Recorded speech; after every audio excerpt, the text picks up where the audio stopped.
You know what I mean? So this is what I was supposed to weed on that. But just to show you the ease of use when it does that. So the main purpose of doing it that way is, or what it's showing you is the release that it has off of that sticky backing. So when it's warmed up, it shows how easily it's removed. So that's usually followed up with when you're doing multiple color images. Has anyone tried layering Easyweed? Yes. Multiple colors? Yes. Okay. So this is another intense design that was just bestowed upon me that has how many colors we're dealing with? 1, 2, 3, 4, 5, 6 layers of Easyweed that are gonna go on top of each other. And I can trim it. Yeah, we're gonna do it the right way. So, is everyone aware that you can layer on Easyweed? Any Easyweed, like I said, anyone with Easyweed in the name. Even the glitter? Or is it No, not Easyweed? okay, so glitter is not Easyweed. I missed that part when I read it. Oh yeah, yeah, I absolutely. double checked. So if it says Easyweed in front of the name, then you know you can layer with it. Okay. Now glitter, we're gonna get into that later, and that, but real quick, that is nothing layered on top of glitter. But you can mix medias, which I'll also show you that, and glitter can be layered on top of Easyweed. So that's where it's beneficial. So if you wanted to use holographic on top of Easyweed, glitter on top of Easyweed, you can do that by mixing up medias. So we're gonna press on. Another thing I always recommend to people is just check what the fabric is made of. So this is 60% cotton, 40% polyester, pretty popular blend. But the big thing is, when you're working with heat, has anyone dealt with the scorching of a polyester? No? Okay, well polyesters can be quite finicky. So if you're working with 100% polyester, you want to be careful on what you set your temperature to. So it's an unspoken rule that we have that if you see on paper I say 305 for all the Easyweeds across the board, but you know you're going on 100% polyester, then we have an unspoken rule that you have more wiggle room to go down on that temperature a little bit. See? Finicky polyester. So too high, things like that can happen, and or you'll get the giant annoying box around your design. So you want to be careful. So if I say 305 and you know you're going on a product like that, then you can take it down to about 285, 280 in that ballpark, which will make up a difference.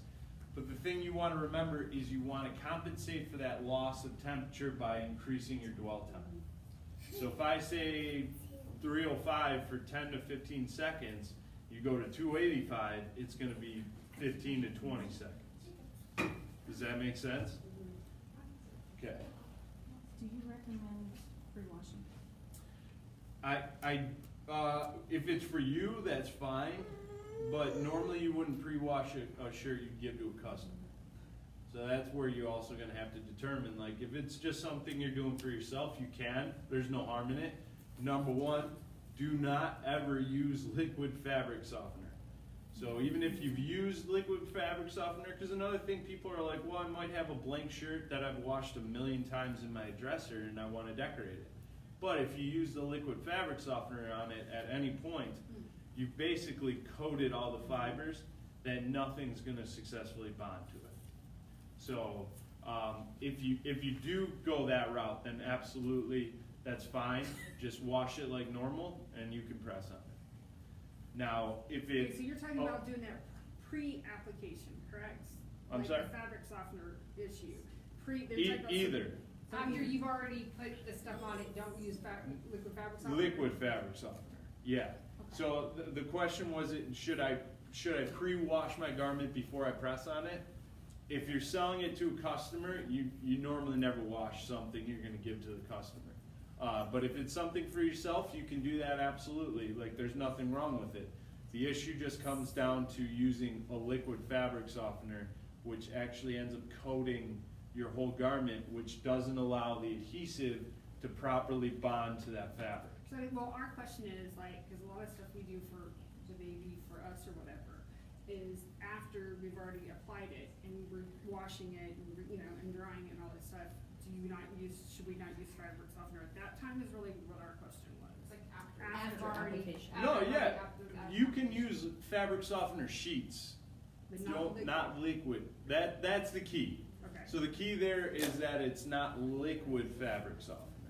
So fabric softener sheets are okay, but yeah, liquid fabric softener for some reason has been one of the main, when we break down our tech calls that we get all the time and figure out that it was washed with liquid fabric softener, that's the running pattern, is you just want to avoid. So it breaks down the adhesive? It doesn't allow the adhesive to properly bond into the fabrics, because the fabrics get a coating with that liquid fabric softener and it sticks around for a long time. That's why I was saying, even if you go back to a shirt that you've had sitting in your drawer, but you happen to wash it at one point with liquid fabric softener, it's still gonna stick around. So, yeah, so going to your question, you can wash it just with those steps. So you wanna make sure you watch out for the fabric you're using. So we have a blended garment here. Another thing, very important, pressure. Like I said, pressure is key. So even if you're using a heat press, I know you all may not totally be able to see this, but when I set this up on my heat press, I took the collar of the shirt off of the heat press, because that collar alone can cause uneven pressure. And what I mean is, when I close this, most of that pressure is gonna be concentrated on that collar, which is gonna take away from where I wanna press on. So that is another thing that if you ever see peeling after you wash it, or your customer says, you know, this design's peeling off, you're gonna wanna go back to make sure you see how it's peeling. So if I have my design up here, and I noticed it was all peeling down like this, it's because I know I didn't get the pressure needed up at the top.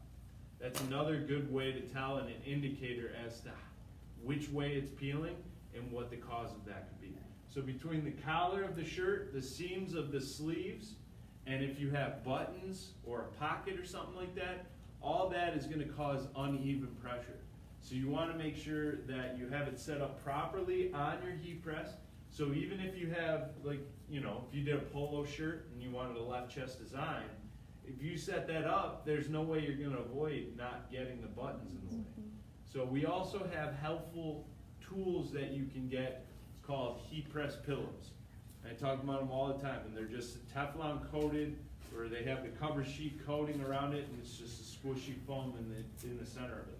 But they come in various dimensions. So if you wanted to do a left chest, you could slip that pillow into that area, which is gonna raise it above everything else. So when you press it, it allows all the pressure to properly go into that concentrated area. Does that make sense? Okay. Alright, so we're gonna do this 6 color. Wish me luck.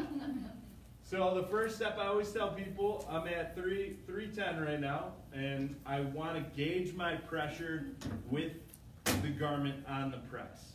Because the important thing is you may gauge your pressure with the garment off of it, but as soon as you put that shirt in there, it's going to change the pressure. So if I was gauging that pressure with nothing on it, and it seemed good, but I put this t-shirt, you could probably get away with it. But if you were doing a sweater or a hoodie or something like that, that thicker fabric, that's gonna make the pressure of this so much greater. So that's when you're really gonna wanna make sure you put it on there, then gauge your pressure once your garment's on there. And then once you have it on the press, first thing you wanna do is just close it for a couple seconds. That's gonna take out your wrinkles and moisture, because cotton retains quite a bit of moisture, so that could also affect the bond of the garment. So, I got this going on. All these colors, all these layers. Benefit, again, about having a sticky backing to the transfers of the Easyweed, you can set your logo up like this before you lay it all out. This way you can actually find your placement correctly on your press and then go one by one. So,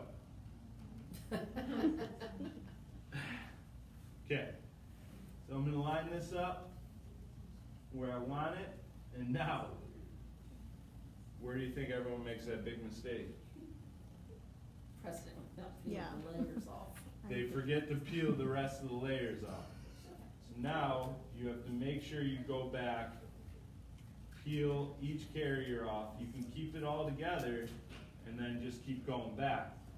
But the huge benefit about using Easyweed and doing multiple colors like this is, now if you use other heat transfer vinyls out there, they may be able to allow you to layer on top of each other, but each step, each layer may need to be applied for the full duration, right?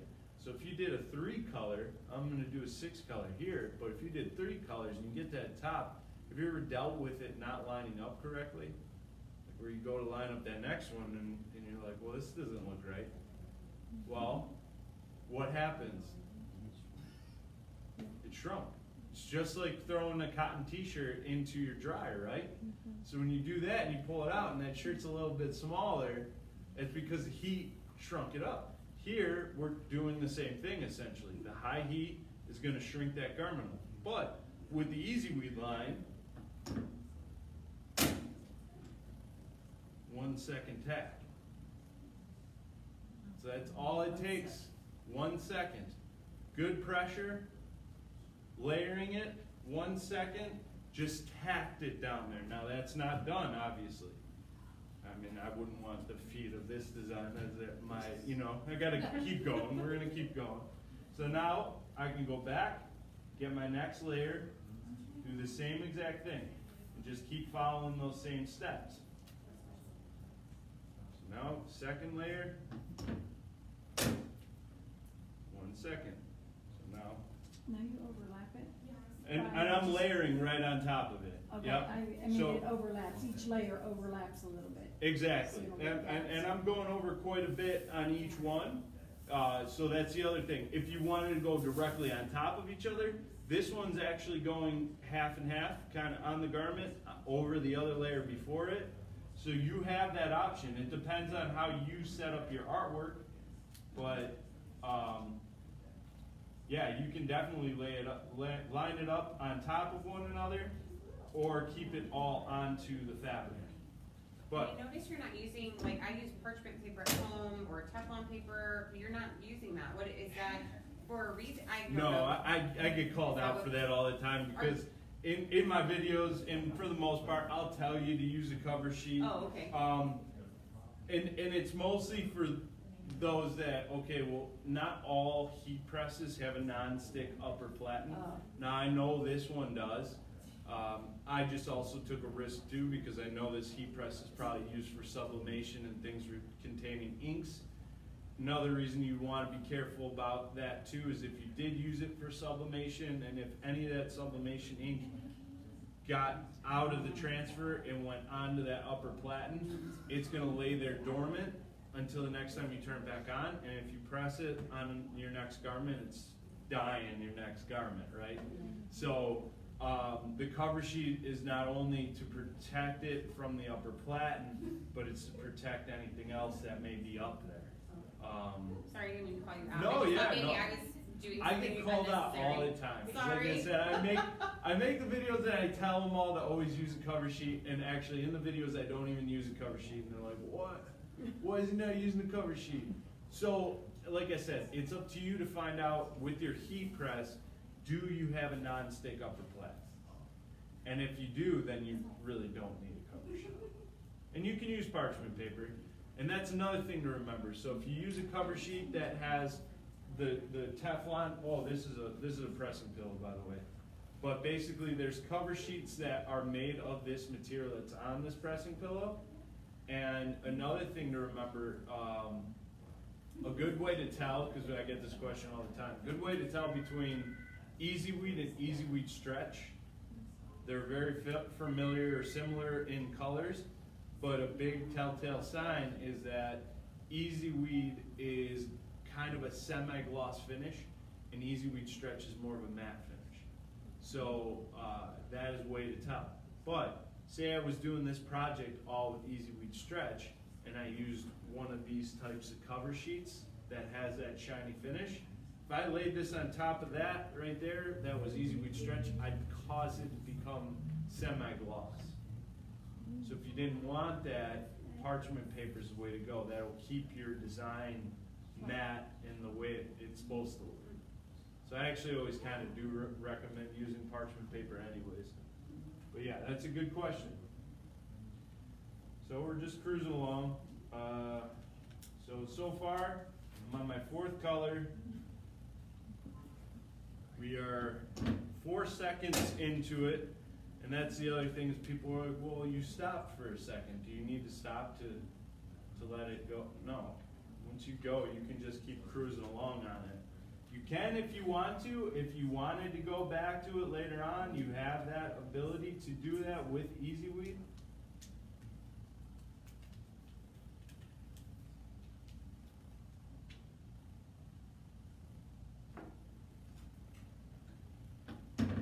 And then another thing, now these carrier sheets, and we were kind of discussing at lunch, now when I'm layering it over these other layers, if I had another layer that went under it like this, and I pressed on it for the full duration, that edge of that carrier sheet's gonna leave that impression in the bottom layer. So if you didn't want that, 1 second tack, peel that carrier away, cover it up with your cover sheet, and then press it for the full duration. So that is going to alleviate getting any of those impressions from the edges of your transfer sheets on the top, right? So that's just another extra trick.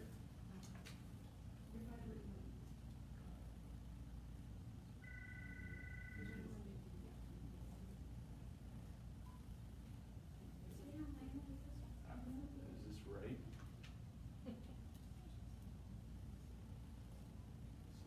Fun design.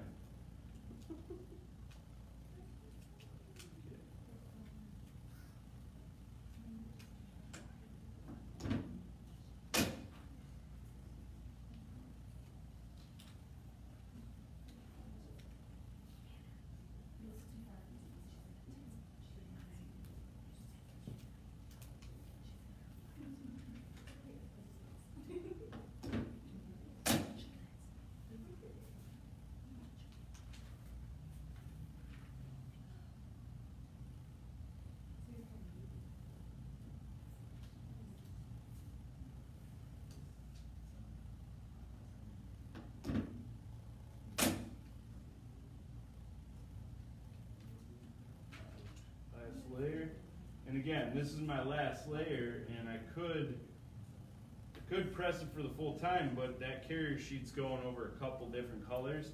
So for the last time, I'm just going to tack that for 1 second, peel that off. Now, I've done them all. Everyone got 1 second. Well, some got a couple extra seconds, but I'm still going to go back and press the full design for about 12 seconds at 310 degrees. This is going to cure each one of those layers, and this way I can confidently know that it's properly bonded.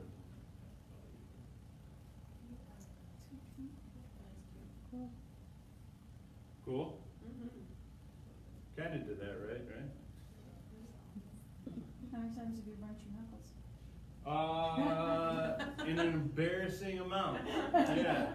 Yep. So I've been doing this for about 13 years. So yeah, it's definitely happened quite often.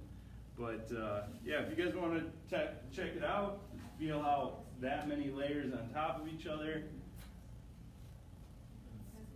Still thin, still stretchable. So then I kind of wanted to get into the glitters, which was another popular topic. And so glitter is just glitter, right? Not Easyweed glitter. But so this product is definitely one we don't recommend layering on top of each other. Now, this is more for products that you know you're going to wash. If you know you're not gonna wash it, then you can layer directly on top of it. This just comes down to how you're gonna launder it. Mainly because if you look at the surface of glitter under a microscope, you got a lot of the peaks and valleys, right?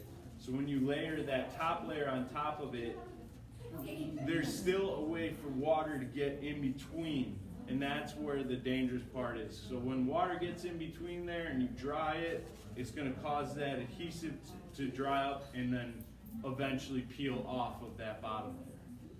I've had plenty of people defy me and say they do it all the time and it works, but we have to recommend, you know, to avoid not to, right? So the way this was designed, same as we did with the last one, kind of with Easyweed, but it's what we call the knockout method.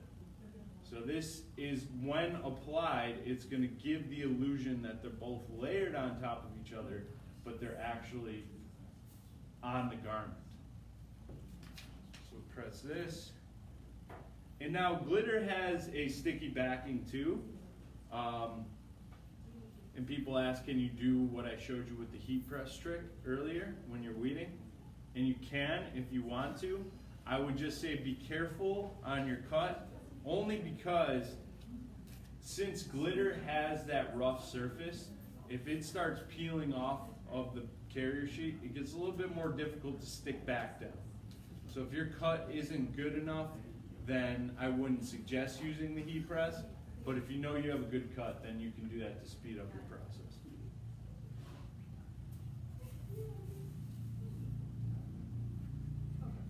So we're going to preheat it.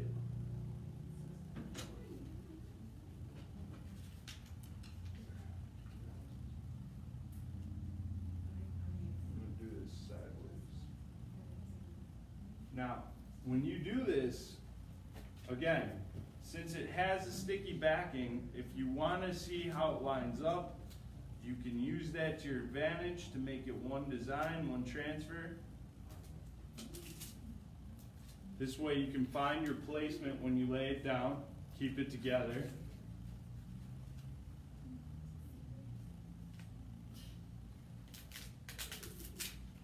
And again, be sure to peel the other layer off, because I've seen too many people press it all at once. It's all right, everyone's been guilty once or twice. So with with glitter, again, you could tack this down for about 2 seconds, peel the carrier hot. So glitter is another one for fast application if you were doing this same process. Because again, this is kind of one where you don't want the garment to shift too much, because you got to make sure that these fit into where they're at.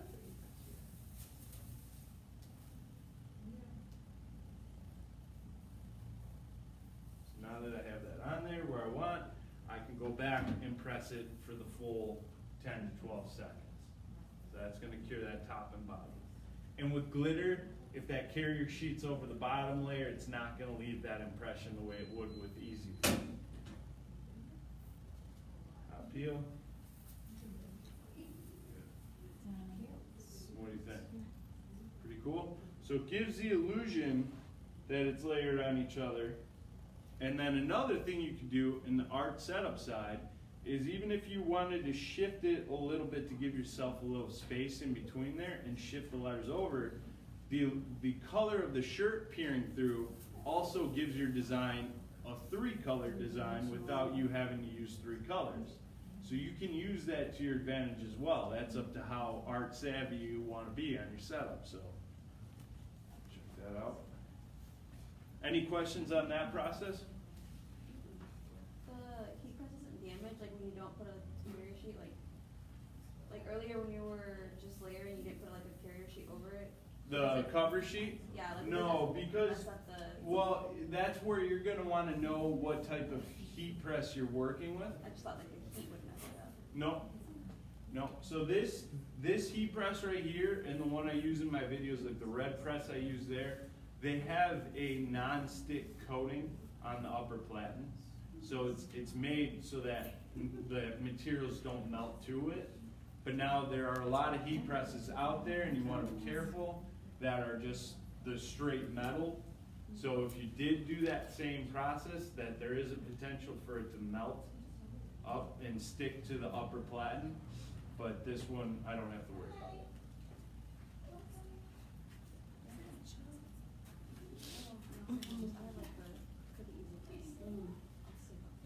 Okay, now we're gonna do,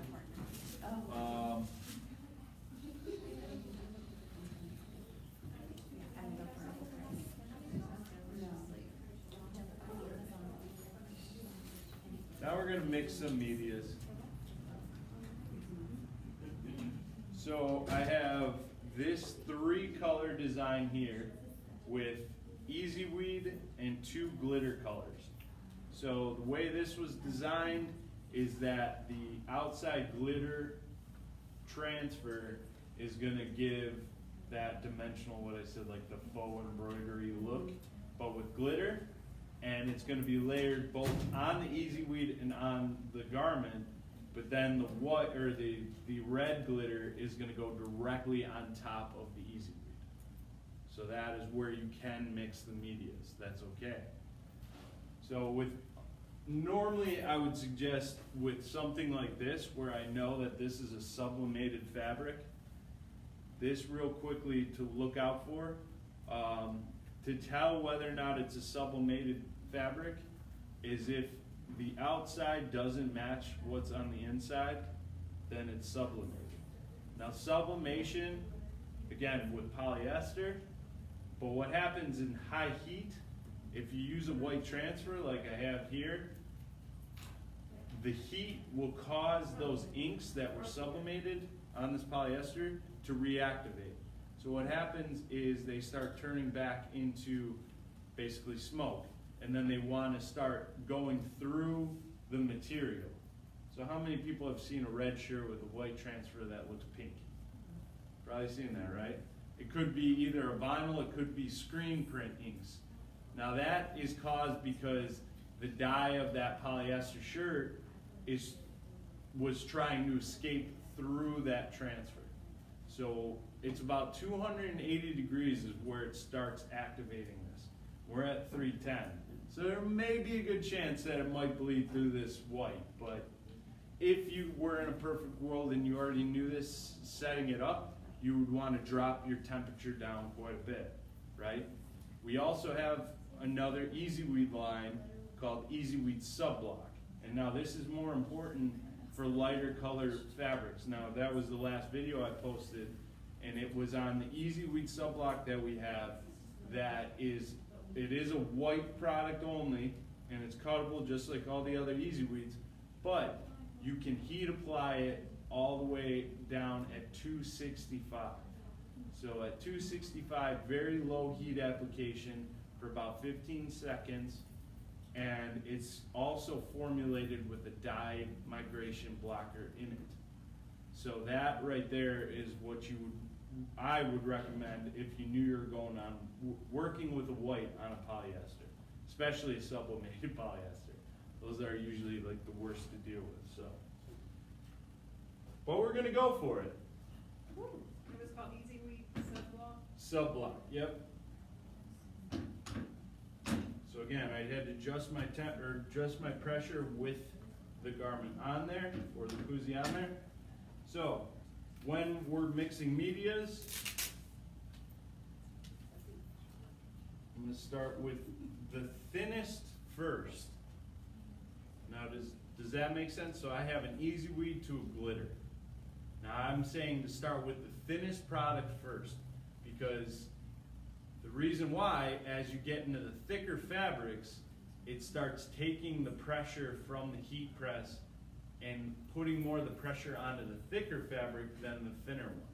So you need to make sure that that thinner one gets applied correctly before you start, going with thicker products. Does that make sense? Sorry, that was probably more confusing than it needed to be.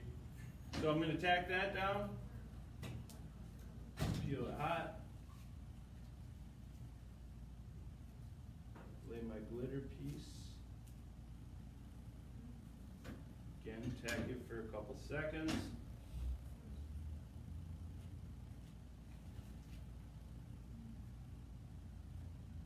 And hopefully I'm landing Heart in San Antonio, I don't know. It's okay, it's just deep in the heart of Texas. It's gotta be close. If not, it'll be awesome. Yeah. Alright, so 3 colors, tack them all for about 1 second. I wanna go back and use, or I wanna go back and apply for the full duration. I'll use a cover sheet for you. Lay that down. I'm gonna press it for a few seconds. And again, this, since I know this koozie is probably not gonna get washed, I don't need to over press it. But yeah, see, it did exactly what I thought. But it's kind of cool in its own way, but this is a prime example of what I was just talking about. It did. Did it really? It did. And this, I knew it. I knew it was going to, but it's a good thing to look at. Because this was my point from the beginning. That sublimated polyesters, things like this is, I mean, I'm not gonna lie, that actually looks kind of cool. But your customer may not want that. Your customer may want white, right? So this is where you're gonna have to determine on your setup which product to use. Now, a project like this, like I said, I would have suggested for the white, Easyweed Sub Block.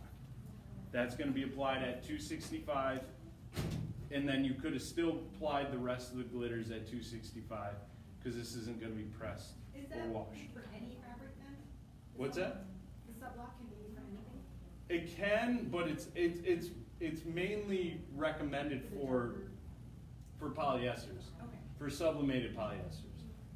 And like I said, what did I say? How do you know if it's sublimated? Or, I'm sorry, No. I was talking about my phone. There you go. So if the outside doesn't match on what's inside the garment, that's how you're gonna tell whether or not that was sublimated.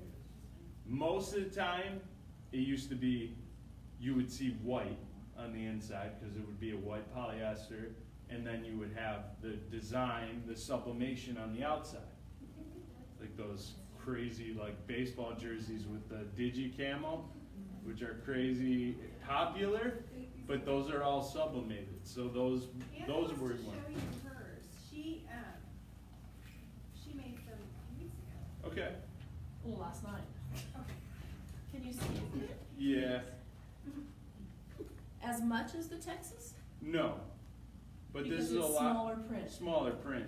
But you can definitely see it. And the thing is the longer you let it sit there, and if you have it in heat, which I can tell this is warm, it's gonna keep doing I it. only Yeah. did it like for 7 seconds. I only pressed for like 7 seconds. Yeah, which because I was here I'm at, like I said, I kept this at 310. The Yeah. reason why I'm at 310 too is because I knew I was mixing medias. Oh. So 305 is what we recommend across the board for all the Easyweed products. But since I knew I was also going to be incorporating glitter, which glitter on its own, we recommend 320.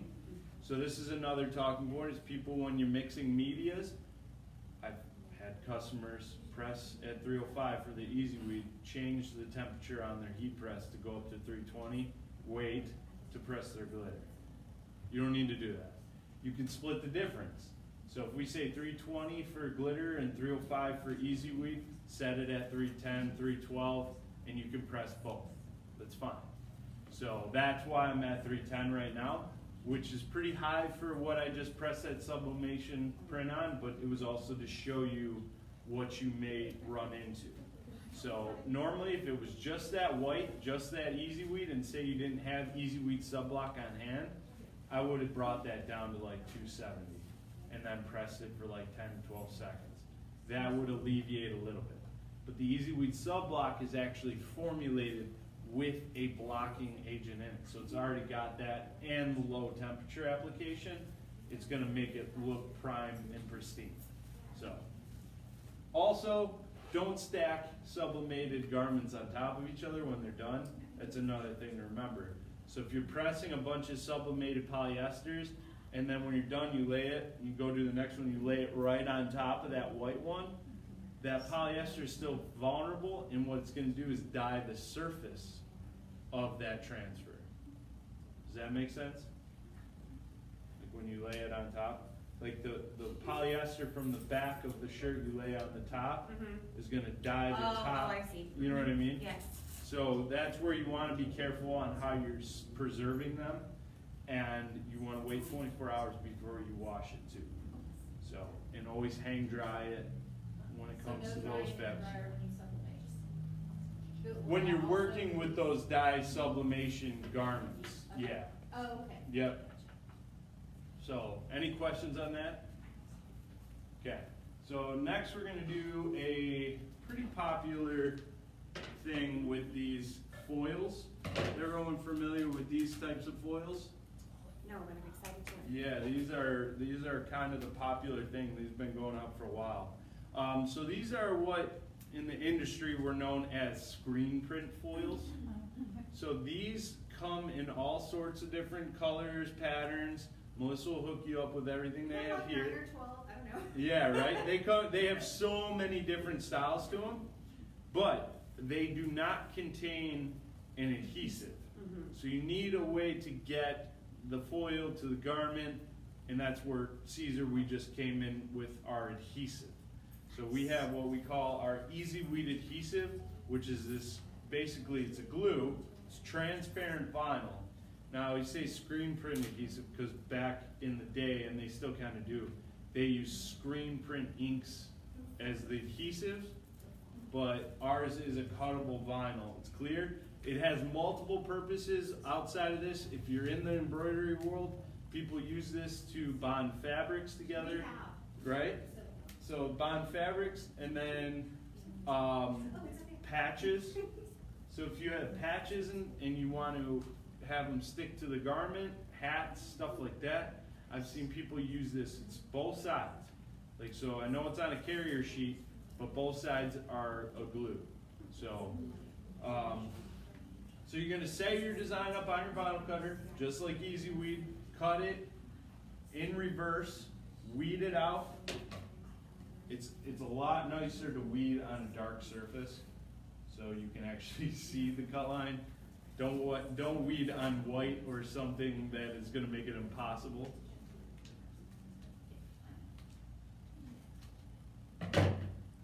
Okay, so again, I have a koozie. I know this is a polyester. Don't need to worry about the migration necessarily because we're going to be using those foils. I'm going to preheat it for a couple seconds. Now, with the Easyweed adhesive, what do we do with the Easyweed? Okay, there we go. 1 second tack. Didn't melt. It's static. It's static. Don't be afraid. But you can kind of see it. It's kind of cool. It gives a tone-on-tone look. Actually, I've had people say they've done this on shirts. So they put the Easyweed adhesive over a black, and it gives a cool tone-on-tone design. They said they've left it like that. They've gone through washes, and then they got bored with it and decided to go on with this process. So yes, you can always come back to it later on if you want to. But we're going to jump right into the exciting part. So, if I wanted to, if we were going to pick one of these, which would you pick? Leopard. Okay, silver, how many? Hands? 2 silver. Leopard? 2? No, here. Oh, okay, we got leopard. I was like, what? We'll do something cool with the silver and gold next. Alright, so, now, what you want to do is not have this tape on there. Sorry. Yes. We try to be the tiniest piece Okay. possible. Alright. So all you gotta do is just cut a little piece, just a little bit larger than your transfer. Sorry, I'm left-handed and scissors usually don't agree with me.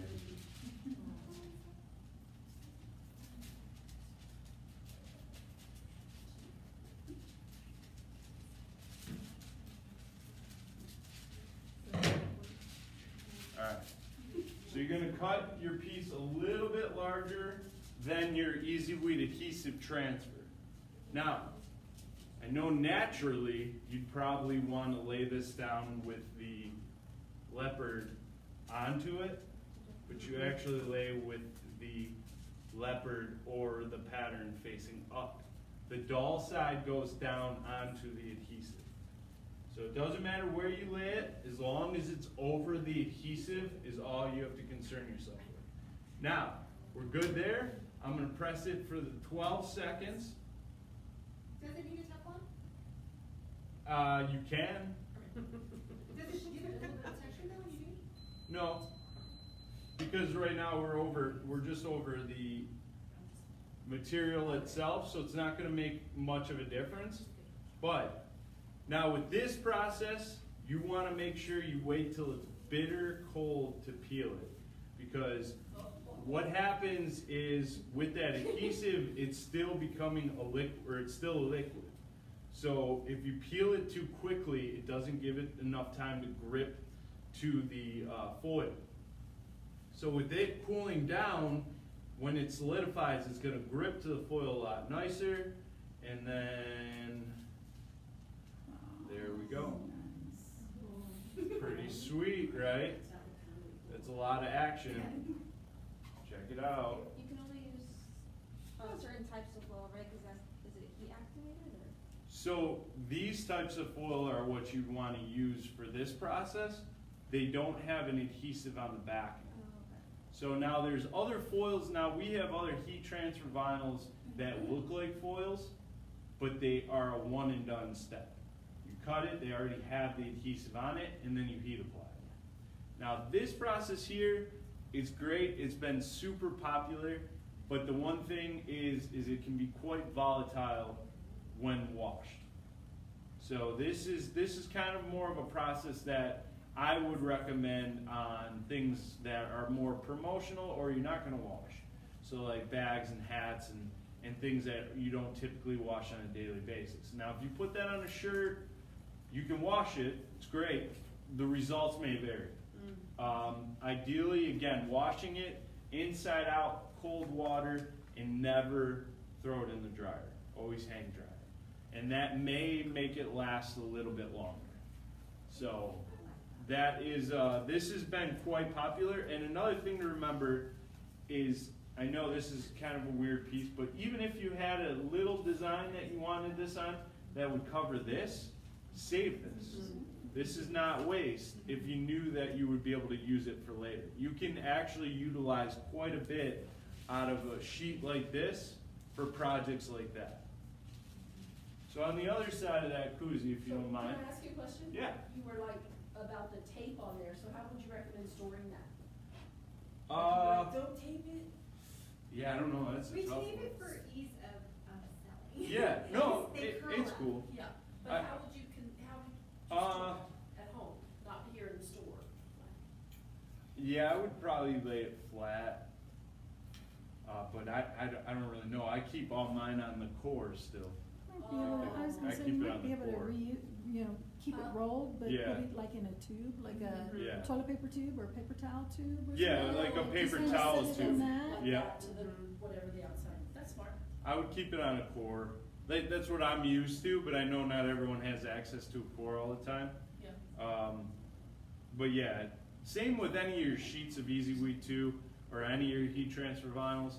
That's very important. I know I'm down here, and I saw some crazy forecasts that it gets like 97 degrees here. 95 today is what it says. What? That's the 810 in the summer. Yeah. I'm from Michigan. Yeah. We just hit like 45 degrees and it feels like summer. So Yeah, 45 degrees is That unbearable. changes, That's though. like- I'm from Yeah. Ohio, Okay. and I can't do the winters now. up there? No, that's what I mean. Can't do them now. I mean, we get excited when we get Well, into yeah. that, but when I came on here, I was looking at the 10-day forecast and it says 97. And I was like, excuse me, refresh, refresh. Like, so the very important thing I know, but this is where I was getting is like how you preserve. Like it's perfect in this Inside. place. Inside, climate controlled is super important. You can't work in your garage in Texas with heat transfer vinyl. I'm sorry, because most of the time it's got to be climate controlled, and we gotta stress that because that's a lot of the tech calls we get to is, well, why is my glitter coming off of the carrier sheet already before I've even used it? It's because it's doing its job, right? It's heat. application. So when it gets subjected to temperatures that go over 80 degrees with high moisture, it's gonna cause it to already start delaminating. And So, that's why when we have things shipped in the summer, it sits outside your house. When you buy exactly. them in the summer, that's what you're. Exactly, right. So that's where you wanna be careful, cause even if it is in climate controlled, you keep it on a shelf like that that's next to the window that may get direct sunlight down on it. Even if it's climate controlled, if that sun is beaming through onto it, that is gonna be cooking your glue, cooking the adhesive of it. So this is where it's very important to make sure it's stored in a dry, climate controlled space. And everyone always asks, do they have a shelf life? Sure, we have to put one on paper, but I've used rolls of Easyweed for the last 5 years, and I've never had a problem. Like, so that you really, down here especially, just watch where you preserve it, how you handle it. You know, your sheets, stack them like that, that's fine, but keep them away from anything that's heat or hot and humid.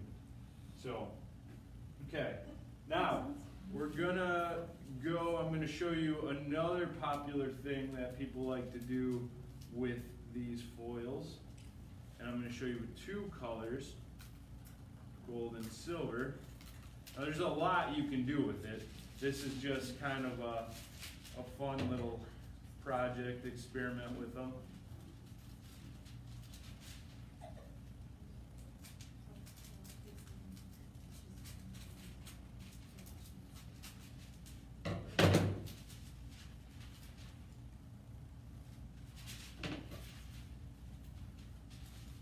So you don't make your own ones, right?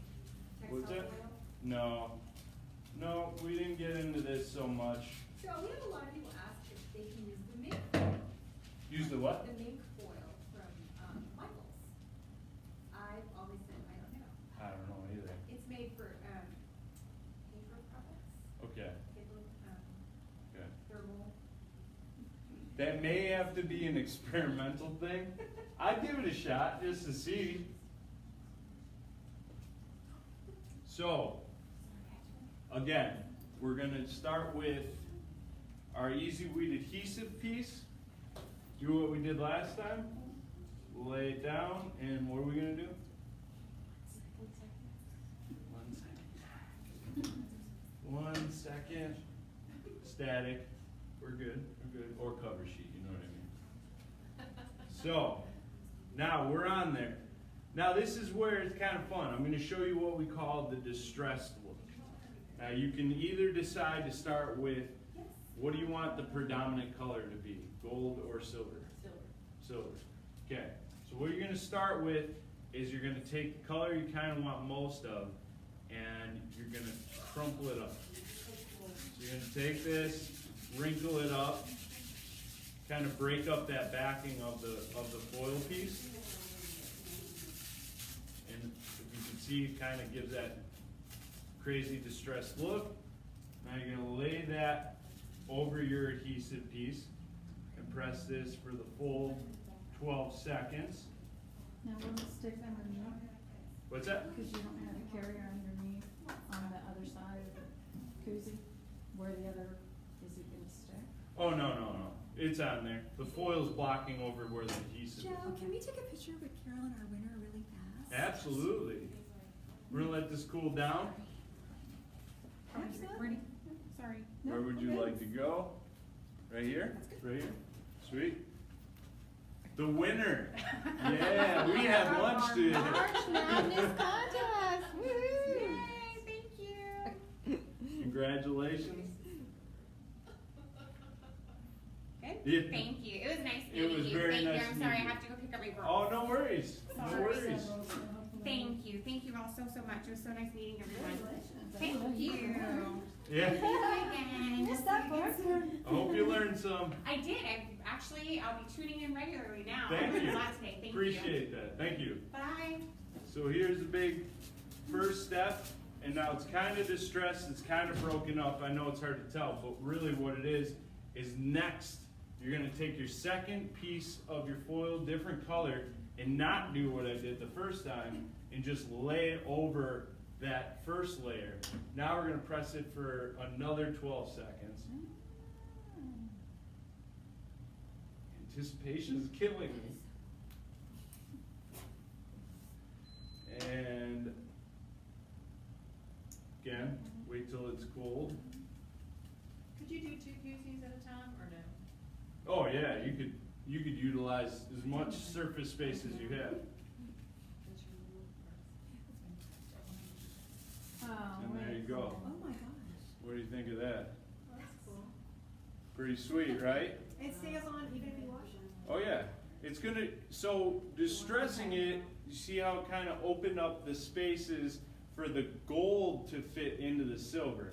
And that's why I was saying you want to make sure which color do you predominantly want showing, because what's going to be secondary is what else you put. Now this process you could essentially do 3 or 4 colors. So every time you do a different color, you follow that first step. So the first step where I crumpled it up really good and then pressed it, if I did 3 colors, my second color, I would have crumpled it up, did the same thing. It's always the very last color that's going to fill in all those other spots is going to be solid. It's basically But see- cracking the foil Exactly. and the glue is coming through the So cracks. two different ways of doing it. You have the solid patterned looks, or you could just use the solid color if you just wanted a gold to go on there, or you could do this distressed. I love that distress. So you could do as many colors as you want on top of each other? You could. I mean, there's going to be eventually, Eventually run out of there'll be glue. eventually where you're not having much adhesive left for it to. So what if you do, like you did the leopard, and then you cut out another little heart with adhesive, and then do red? Could you do that on top of that? Yeah. Okay. Yeah, absolutely. So you can do You mean adhesive. like a separate section Yes. of? Yeah, But could absolutely. it go on top of it too, or not? On top of Like the easy foil. you mean? So like if you did, you already have the leopard one. Right. Put another heart out of the adhesive and put red on top of that, would that work? But where would you put the adhesive on the? On top of the leopard, or you couldn't do that? I wouldn't put it on top of the Okay, leopard. that's what. Yeah, I would keep all the adhesive portion of it onto the fabric. Okay, So that's how I've been doing it. yeah, Now, can you But- put Easyweed on top? I wouldn't recommend it. I mean, again, when I say I wouldn't recommend it, I'm only thinking for things that you're gonna wash. Yes. Well, Now, if something I like knew that and I wasn't gonna wash it, layer whatever you want on it. Have fun with it, because it's probably not gonna fall off. Well, you could probably Um, do it on a jacket, because you don't wash a jacket. Or like a very often, Yeah, exactly. you know. Exactly. Those are the projects that you would want to suggest to people or recommend doing those experimental type things. And most of the time when I do any of my trainings or education side of it, I'm already predisposed to the washing results. So I'm always like, I wouldn't do that, but if they're like, yeah, I'm just gonna put it on a bag, I'm not washing the bag, go ahead. You wanna layer glitters on there, you wanna layer Easyweed on top of these foils, go for it. But yeah, the washing is where it really starts coming into Really range, be cute on makeup bags. which is, I've seen. We actually did a couple of those in-house just to test with, but, so that's with these foils. Any questions on this process? Usually on a shirt, you really wouldn't wash it, right? Like the results vary. Well, like I said, yeah, like it's more of the people that they do that and then they just instantly expect it to last forever. And with this process that I just showed you with the 2 steps, it's a pretty volatile process. Another thing, let me preface, this process is not a successful process without a heat press. So it is a process that we recommend for actual accurate pressing to be done on a heat press, not a home iron or yeah. What's Yeah. your favorite heat press? What's that? What's your favorite heat press? These, I mean, we have, it's tough to say because they're all pretty good. I only recommend if you are gonna get a heat press, that you get one that has a name on it. Don't run to Amazon and get the cheapest thing that you can find, which most people do. You definitely wanna do your research. It's the biggest investment that you'll have for your business, but it'll be worth it. You just wanna make sure that there's a warranty on it, good tech support, a name behind it, those kind of things, they're all good. You know, they all do the same thing. So it's all about what kind of bells and whistles do you want. Like our red press I show in most of my videos is essentially this, but bigger. You know, it's got the display that gives you basically your temperature, time, and you have your pressure knob. Now, if you're going for all the bells and whistles, there's presses out there that actually will tell you the gauge of pressure you're at. Because that is also kind of a good thing to know, because a lot of people are like, well, how do I know if it's a medium pressure? It's like, you gotta kind of feel that one out. Because again, to me, a medium pressure might be different than what you think a medium pressure is. But I'm only telling you firsthand, most of our tech calls, when somebody's saying that it's falling off of their heat, or falling off of the garment after washing, most of them are due to pressure. The other follow-up to that, or secondary to that, is when they buy those cheap heat presses on Amazon, is most of the time they already come with cold spots in their upper plat. And you may never know. There may be a section right here on your heating element that is a 40 or 50 degree variance between where it is right here. And that's huge. So if you don't know that, and if you're not doing the maintenance on it every day by getting a laser thermometer that gives you a readout of where your temperature is at, then that could also be a problem, which tends to happen with those heat presses. So that's why I'm saying, make sure when you're looking, just look to make sure one has a warranty. Most of the time, they cover the heating element. Like if you go higher ended, the heating element is covered lifetime warranty. Presses like this, I think they're either like 90 days or a year. But, you know, price points and all that stuff. So, to answer your question, I have a lot of favorites. This pink one. So, I think, any questions on the foil? We're going to do the patterns real fast. Melissa, did you have transfer tape? Oh, yeah, I put it, Oh. oh, I think it's on the press. Oh, yeah. And do you have a squeegee? Sorry, I'm asking for everything. Here you go, sorry. Okay. So, is anyone familiar with these printed pattern HTV? So, as far as I know, Sweet Home Vinyl's got a ton of it Yes, we do. over here. 300 patterns. There you go, 300 patterns, printed patterns. Now these, you're gonna get the sheet of the pattern, and I know we probably talked a lot about mirroring your design before you send it to the vinyl cutter. This you don't. So this is probably the closest I can compare to adhesive vinyl, to where you would cut your design how you would normally look at it. Does that make sense? Because the adhesive side of the heat transfer, or the adhesive side of this heat transfer material is on the back here. So in order to get that to the garment, you need to mask it. So this is your mask or your carrier sheet that you're going to apply to it. So what you're going to do is, after you've cut out your design, this is already cut and weeded, just cut a piece of your transfer mask, a little bit larger. Now this transfer mask comes on a paper backing. This paper backing you're going to want to save, especially if you're not planning on using your transfers just yet. So what I like to do, work on a hard, flat surface. Don't work on anything soft or on top of an uneven area. And lay your sticky side of the transfer tape up. So this is facing up. I like to use gravity as my friend in this. And I'm going to roll my transfer over it. So right now I just created that bond on this. Now it's not done. Next step you're going to do, you're going to take a squeegee, a firm squeegee, not the felt tip side, and you're going to apply a little pressure and create the bond from the carrier and the polyester of the transfer bag. Now, I know, okay, I did that step. I may not want to use it right away. You're going to store it for later, right? But wrong. One more step before you do that.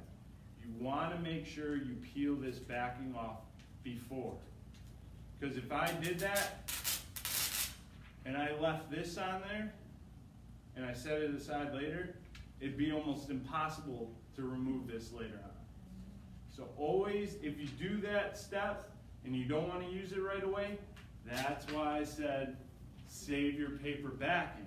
So now, with the glossy side of this paper backing, I can put it onto my transfer, and now if I didn't want to use this, now I can store it on the shelf for later.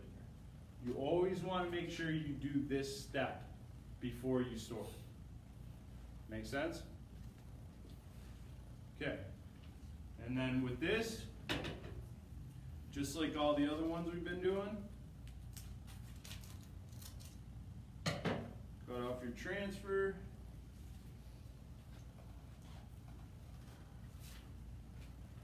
Apply it. Should I use the cover sheet or not? Sure. Okay. Dealer's choice. Now we're in the cover sheet, press it, and I don't know if you noticed this, we've done how many different things. I haven't once changed my settings on my heat press. So I've been at 310 at 12 seconds for everything I've been pressing. So now, again, with this process, feel hot, and there you go. There's that sublimation polyester doing its work. Now, I talked to Pam, and she said not to put anything over that, right? No layering on top. That's not. Yeah, so with these printed patterns, with these heat transfer vinyls, when you cut it out, you don't want to apply any other heat transfer vinyl on top of it. Again, for things you're gonna wash. Now, for a koozie, I could put one of those hearts on there and you're gonna be fine. But if I was washing it and I put another heat transfer vinyl on top of my printed transfer, it's questionable on how, if it's gonna stick around. Okay, so can you knock it, do a knockout? You then? could do a Is that knockout, absolutely, absolutely. So you could take the concept we had about the glitter, what I showed you earlier, by doing the knockout, and do that with that. That'll work perfect. Okay, any questions on that? Alright, so I think I got one more thing to show you guys, and what I'm going to do is this one I am going to change the temperature. I'm going to go all the way up to 385 degrees. I'm going to show you sublimation? what went crazy about 4 years ago, and it's still quite popular, but it is going to be sublimation on glitter. So, what did I say earlier about sublimation? Close, close. No, so sublimation, this is a sublimation transfer printed on with sublimation inks and a sublimation paper. Very important, different than your regular inkjet. These, Powder, isn't it? what's that? It's powder, isn't it? I think. It's like gas. It's, well, Gas. the process of sublimation is essentially solid to gas. Okay. So sublimation inks never really get in liquid form, but it takes high heat to activate it. But it, like I said earlier, is sublimation is only used on white polyesters. So if you're going on garments, you're only going to be able to work on white or very light colored polyesters.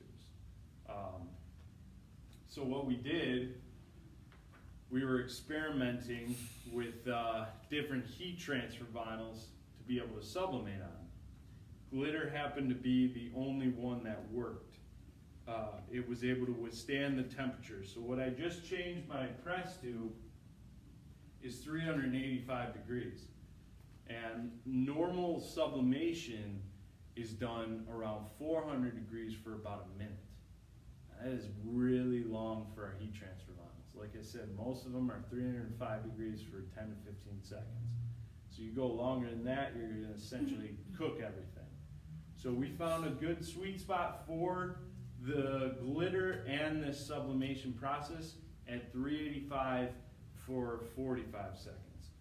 And what I'm gonna press this on today is what no other sublimation printer can do, 100% black cotton. So this is very big, and that's why it became so popular. But again, guys are always like, I don't want glitter, you know? So I'm like, I get it, but figure out a business that does. I had one lady after she had seen the video, she did everything under the sun, had a successful business all over the place in the garment decoration. She said after she saw the video, her one and only job was sublimating on cheer bows. She made custom cheer bows using this process I'm going to show you, and it turned into her entire business. So I said, this is where you get to think about who you can cater to. Go to the gymnastics, the dancing, to cheerleading, things that are going to want to see multicolored glitter on black cotton. That's the big thing.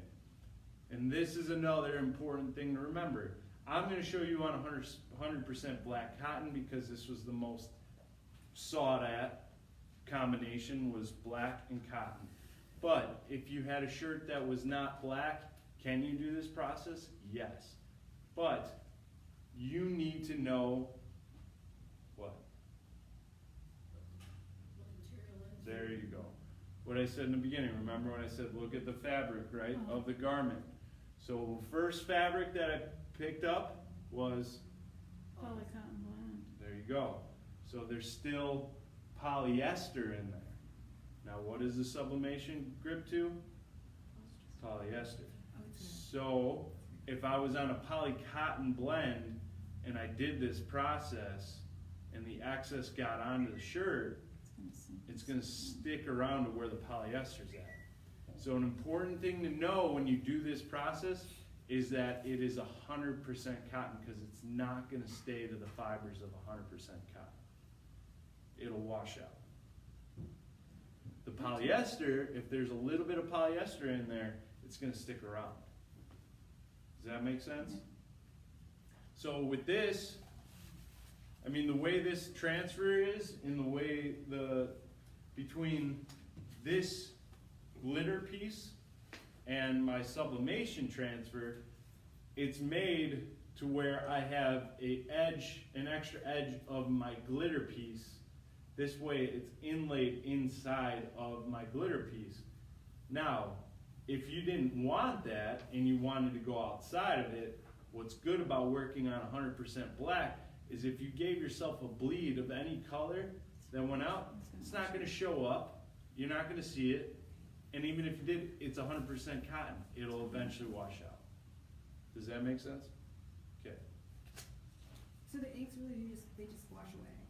Yeah. There's nothing for it to Well, do. it's because it's cotton. If people could figure out a way to sublimate on cotton, then we wouldn't have to do this. But yeah, like the cotton is where, that's where it's important. Because again, if there's 25% polyester in there, it's going to stick around. So I'm going to press this, preheat it for a second. Increase the pressure a little bit. So I'm set at 385, 45 seconds. Okay, so first step, making sure you're not upside down. Which way are we doing this? Okay. Alright, so I'm going to line this up onto my garment and tack this for, there you go. 1 second tack, peel it hot, we're good to go. I know, I love it, right? So, part 2, this is where you're going to take your sublimation transfer. Now these transfers are not normally nice and catered and cut the way this one is. It usually just comes on a sheet. So this is where you want to make sure you either cut it to the actual curves of your transfer here, Or if it's one giant pattern and you just wanted to print a pattern sublimation to print on that, you can do that too, and just simply lay it over your glitter transfer piece. But now, I'm gonna line this up. And again, I have a little bit of a margin with my glitter piece. Since I am gonna be using a sublimation transfer, I'm gonna be cover sheet. There you go. You make me proud every day. You I've know heard that, that right? the craft paper also works well for the sublimation. Parchment paper, craft paper can work too. But specifically for sublimation, is there a reason why, or? No. Either one will work. I mean, because really the transfer is going down, so it's not There's really, no it ink. doesn't really matter what's going on top of it. So I'm pressing this right now at a medium pressure for 45 seconds. And Melissa, since this is the last transfer I have, you gotta do the big reveal. You ready? You gonna peel it off? Okay. Show the world?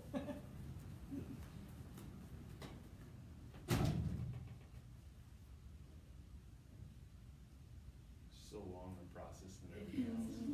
Yeah, 45 seconds is a long time. Yeah, do mugs and. Totally worth it though. Forever. Okay. Alright, now, I can probably hold it up and you can probably peel it for everybody. You ready? Da-da-da-da. Ta-da. What do you think of that? That is sexy. Pretty sweet, right? So multicolor, custom designs, sublimated onto the white glitter. Now, ideally, white glitter is the best result for your color scheme. Now, we have neon glitter colors, which the first project I ever did, I used all of our neon colors. I used the same printed sublimation transfer, which was a sugar skull. It had all the different colors and all that stuff. I used the same exact print, but in all the different neon glitter colors. So neon blue, neon green, neon yellow, all those ones. And each one came out individually unique. So just to remember, like, it doesn't have to just be white, but if you're looking to target a specific color, or your white is gonna give you the best result. But if you were trying to do something that had a ton of different colors in it, and those fluorescent colors that come out of the neon glitters, they add quite a bit to that. So it is something that's a little bit different. But so right now, this process has been quite popular for a long time, and we're proud to announce that in the next couple months we are going to be launching a brand new product called Easyweed Sub Block that you are going to be able to run in your sublimation printer, and it is a flat heat transfer vinyl, so it doesn't have that glitter finish, so it caters to all sorts of people. The colors look great. It's going to be more of a faster application process, which is a huge benefit, because that 45 seconds at 385 was quite a lot. Now the application for Easyweed Sub Block is going to be like 315 degrees for like 15 seconds. Okay. So much lower. Question then. Yep. You could sublimate onto certain plates, mugs, that kind of stuff. Mm-hmm. Will you be able to with the subli onto a mug sublimation? Well, I don't think you need. you wouldn't need to use it, because the heat transfer Easyweed Sub Block, the reason we came out with it was to be able to go Because on. the heat, Well, it was supposed to go. It's On so that you cotton. can go on cotton okay. and other colors. It's more for the textile world. When it comes to projects like mugs and those kind of things, you might as well just sublimate right Just on it. regular sublimation? Yeah. Okay. Yeah. Makes So sense. this is gonna be. This is more for I'm sorry, this. No, not yet. Not yet. Yeah, this is definitely more for Stick the this type of fabric. So again, 100% black cotton is the big thing. So if you can show that you can do something like this Yeah. that isn't glitter too, you gives know. it that airbrush look. Exactly. Yeah, it looks like it's airbrushed on there. That's cool. So yeah, that'll be coming out. I know, right? That's Oh, big who time. cares? Yeah, no, right? Well, that's usually what I get to hear too, but I agree. So these are, yeah, so that was pretty much all I have for today. That's like just a lot of the trendy things going on right now. Some of the more popular things to look out for, some tips and tricks, right? Now you're a professional. Make me proud. But yeah, if you have any questions on any of that, you can always reach out to us. Like I said, I do all the Facebook videos and YouTube videos for Siser North America.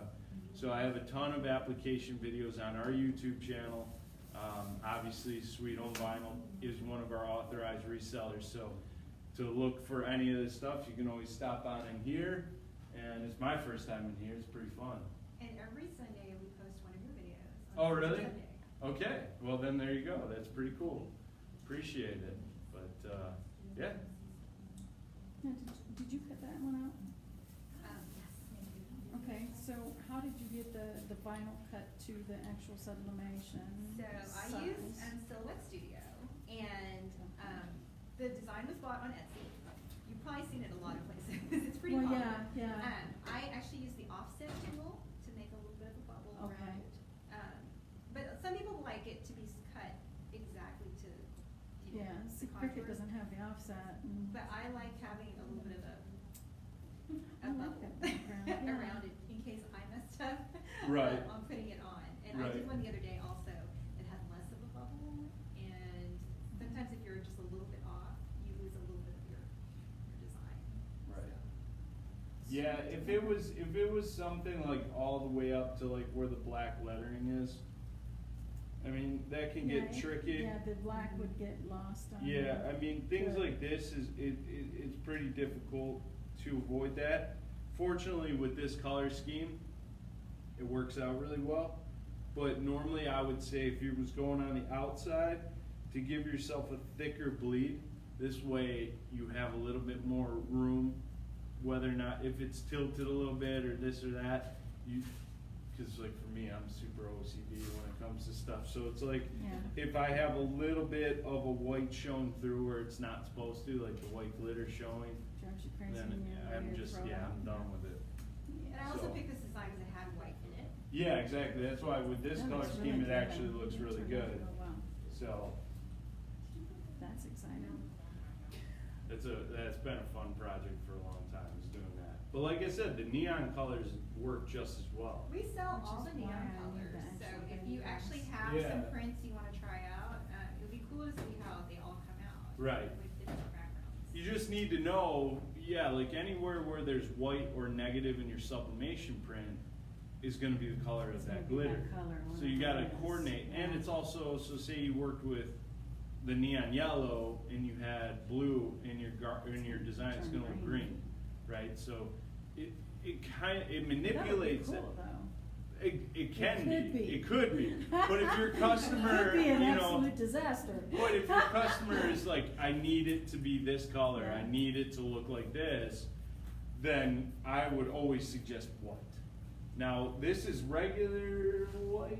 Yes. Do you use the rainbow as I was well? just gonna say, so there's the regular white, which is what I originally did it on, but since then, about a year or two ago, we came out with our rainbow white glitter. Oh, yeah. So the rainbow white has Gives it the that other hard colors red that come out of it, and I actually think that the results on the rainbow white are even nicer, because it really makes the colors pop. Have you tried the lighter other glitters, like lemon? Yeah, Does it work? it does, but it's the same idea as the neons.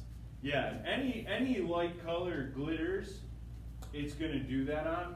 I mean, even if you wanna try on like the silver and do something on that, but again, the color of that glitter is gonna really show through, you know, so Yeah. that's where you're gonna really wanna make sure you know what you wanna set up on your garment. So,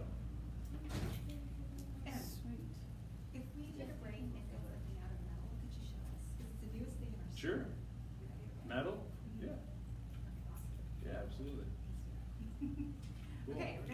You're gonna heat press on? We have a new metal. on Well, metal is, Oh, the metal,